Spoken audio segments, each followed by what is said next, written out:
Sementara itu, penanganan COVID-19 masih tetap dilakukan di sejumlah desa adat meskipun kasus positif sudah mulai menurun.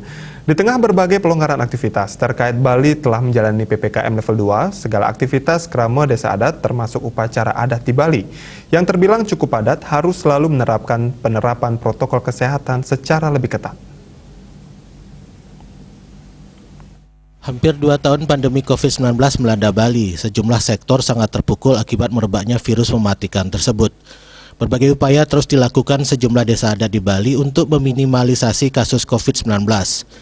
Berkat peran Satgas Gotong Royong COVID-19 berbasis desa adat dan dukungan masyarakat, penularan virus corona saat ini sudah mulai melandai.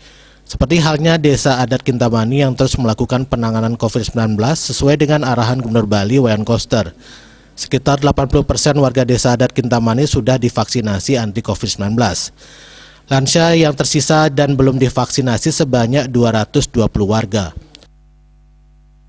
Untuk vaksinasi, syukur kami di Kintamani sudah hampir dengan adanya kerjasama dengan Bapak Kepala Desa, vaksinasi kami sudah laksanakan hampir sudah 80%. Yang tertinggal mungkin di sana ada kramo lansia kami yang dari 1.000 lebih kramo lansia yang tinggal, yang terakhir yang ada catatan di kami cuma ada lagi 220 orang kramo lansia yang belum kami vaksin.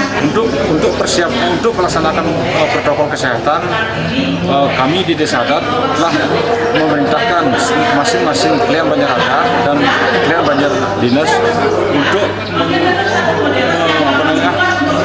membuat sarana-sarana seperti sarana cuci tangan, terus di masing-masing balai banjar dan juga memakai masker. Penerapan protokol kesehatan juga terus diperketat, terlebih pelaksanaan upacara yatnya di desa adat Kintamani sangat padat. Dengan tetap mematuhi protokol kesehatan, kasus COVID-19 baru bisa tetap terkendali dan berbagai sektor kehidupan bisa kembali pulih. Andika, Bali TV.